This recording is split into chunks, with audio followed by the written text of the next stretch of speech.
सब देखने और सुनने वालों को मोहब्बत भरा सलाम ना दे। ईरान की तरफ से कुछ ऐसी चीज़ें सामने आ रही हैं कि ईरान इसराइल के ऊपर कोई ख़तरनाक हमला करने वाला है, और अमेरिका आप सबके इल्म में है कि वो चाहता है कि कोई ऐसी जंग ना हो, और उसने कहा जी मैं इसराइल का भरपूर साथ दूंगा। फिर ईरान की तरफ से ये भी है कि जहाँ जहाँ समंदर में अमेरिका बैठा हुआ है उसके इलाके में उसको भी निशाना बनाया जाएगा। अब्दुल कयूम साहब हमारे साथ हैं, इनसे पूछेंगे कि क्या ईरान इतनी ताकत रखता है कि इनका मुकाबला कर सके। जी सर। मुबारक साहब, एक इंफॉर्मेशन ये है कि रशिया ने ईरान को बड़े बड़े यानी आप कहें कि लंबी लंबी रेंज के मिसाइल भेजे हैं जी। उनके जहाज उनके आए भरे हुए, ये जो उनके ट्रांसपोर्टर्स होते हैं बड़े बड़े रशिया के, ये कल की एक न्यूज थी और साथ उसके एक फोटो भी लगाया हुआ था कि ये ईरान के जहाज रशिया के जहाज लैंड कर रहे हैं ईरान के एयरपोर्ट के ऊपर।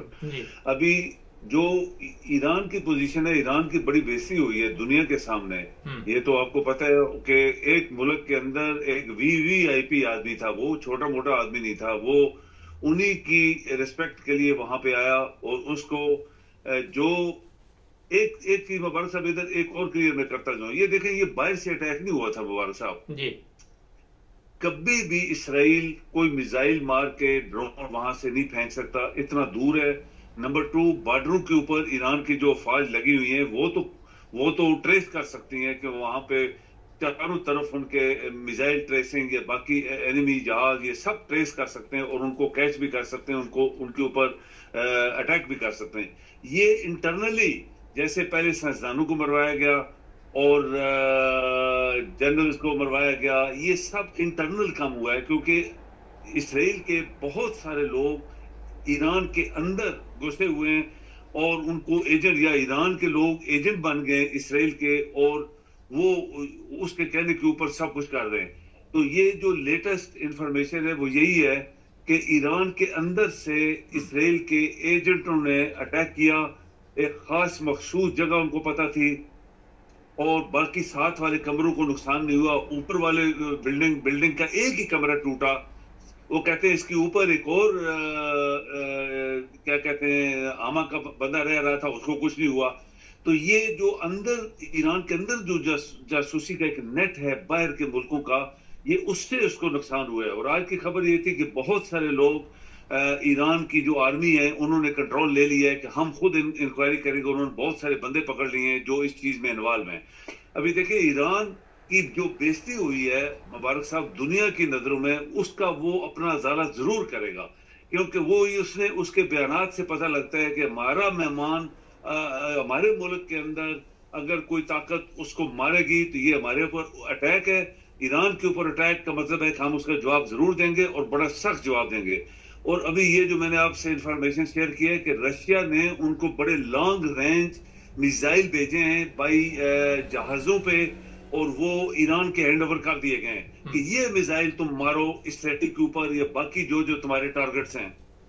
तो इससे एक अमेरिका की जो इन्वॉल्वमेंट है, अमेरिका को आपको पता है कि इराक में भी बैठा हुआ है, सीरिया में भी बैठा हुआ है और अगर अमेरिका कुछ करेगा तो इराकी जो है ऑलरेडी उबल रहे हैं कि हम इनकी फौजों को यहाँ से निकालें। और सीरिया में भी लोग कहते हैं हमारी मुल्क से निकलो।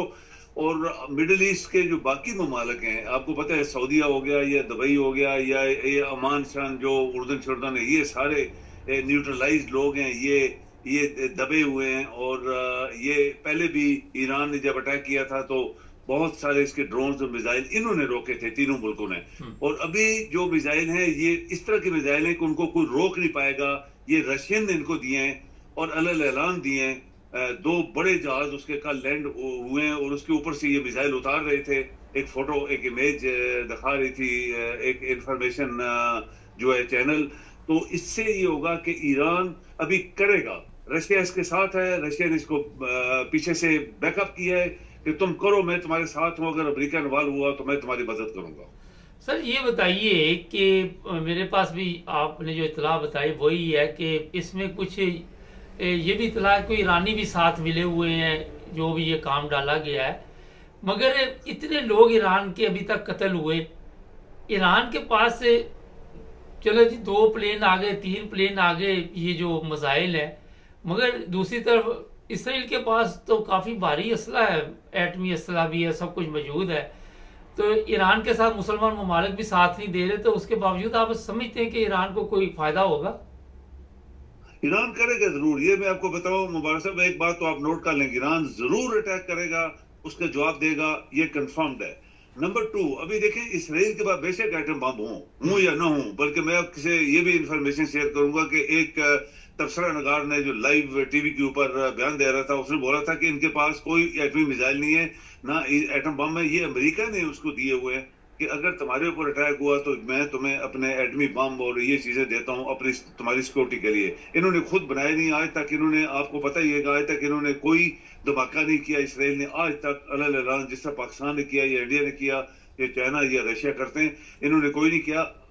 अमेरिका ने इनको एटम बम दिए हुए हैं और बाकायदा मिसाइल और एटम बम दिए, लेकिन वो कभी भी नहीं कर सकेगा क्योंकि इससे ईरान भी एटमी ताकत है। ये आप मुबारक साहब ये एक बात कभी ना भूलें कि ईरान के पास भी एटम बम है, ईरान के पास भी एटमी मिसाइल है।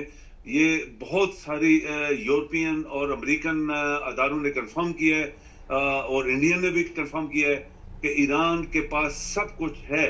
अभी चूंकि इसके ऊपर एक बहुत बड़ा तमाचा लगा है, तो ये इसको तो जरूर धोएगा वो किसी न किसी तरीके से। बल्कि अमेरिका ने ये बोला है कि अगर ईरान अटैक करता है तो इसराइल को बोला तुमने उसका जवाब नहीं देना, इसलिए कि फिर जंग फैल जाएगी पूरे मिडिल ईस्ट में।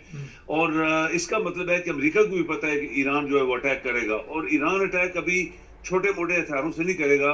ये रशियन सप्लाई जो मिसाइल उसने दिए हैं, लॉन्ग रेंज मिसाइल जिसको शायद कोई पकड़ भी ना पाए, उससे अटैक करेगा ये। सर, पाकिस्तान कल वजीर आजम ने भी बयान दिया कि हम इसराइल के खिलाफ ऐसी करारदाद मंजूर कर रहे, उसका कोई फायदा होगा ईरान को? ये मगरमच्छ के आंसू मुबारक साहब, एक कहानी है कि मगरमच्छ जब शिकार मार लेता है, खा लेता है, उसकी आंखों से आंसू निकलते हैं। ये पाकिस्तानी ये क्या समझते हैं? उम्मत मुसलमान यानी उम्मा जिसको हम लोग कहते हैं, इस्लामिक उम्मा या मुसलमानों की उम्मा, ये सब फ्रॉड है। ये झूठे लोग हैं, ये फ्रॉडी हैं, ये ऊपर से ऐसे ऐसे कर रहे हैं, अंदर से मिले हुए हैं लोगों के साथ। आप मुबारक साहब एक बात नोट करें कि 50-60 हजार पैलेस्टाइन जिसके अंदर बच्चे, बूढ़े, जवान, बच्चियां सब शहीद हुए ना, किसी भी मुसलमान मुल्क ने उनकी मदद की है?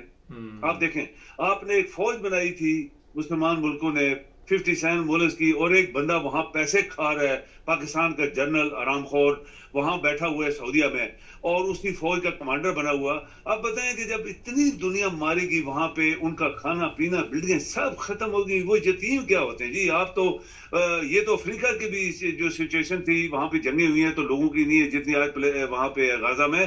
तो किसी मुसलमान मुल्क ने अफसोस तक नहीं किया। और अपने चैनल्स के ऊपर, मैं चैनल देखता रहता हूं, आप यकीन करें कि अरबी चैनल के ऊपर गाने लगे हुए हैं, डिस्को डांसें लगी हुई हैं, और नाच रहे हैं, खा पी रहे हैं। और वहां पे एक तरफ वो मुसलमान है ना, वो भी बच्चे मुसलमान थे, बच्चियां, औरतें, मर्द जो मर रहे हैं और चीखो पकार कर रहे हैं। बल्कि एक पैलेस्टाइन का अखबारी रिपोर्टर है जो पाकिस्तान में रहता है और वो उर्दू भी बोल सकता है, उसने ये बोला कि जो जुल्म हुआ गाजा में, किसी मुसलमान मुल्क ने मदद न की, लेकिन जो बदवाएं उन बच्चों ने, औरतों, बूढ़ों ने, जवानों ने दी हैं, उम्मा यानी जिसको हम उम्मा इस्लाम कहते हैं, वो रिकॉर्ड हो गई है अल्लाह के यहाँ। अल्लाह ताला इन कौमों के ऊपर अजाब भेजेगा जो जुल्म हुआ, और ये कौम है, मुसलमानों की कौम है, बोली तक नहीं है उन बच्चों और उन औरतों, मर्द औरतों जो वहां पे शहीद हुए। बहुत शुक्रिया सर। जी मेहरबानी। ना जी, मैं हर प्रोग्राम में ये आपको जरूर बता देता हूँ कि मुसलमानों में गद्दारों की कमी नहीं है, ये भी गद्दारों से मिलकर काम डाला जाता है, ये भी डाला गया। और पाकिस्तान ने क्या मदद करनी है, जिसके अपने हालात ये है कि वो अरब ममालिक उसको कह रहे हैं कि यार यहाँ पे बेकारी ना भेजो, यहाँ पे ये इस तरह के लोग ना भेजो। तो ना अपने मुल्क की इज्जत है, ना बाहर इज्जत है। हमारे चैनल को सब्सक्राइब कर ले, जुड़े रहे हमारे साथ।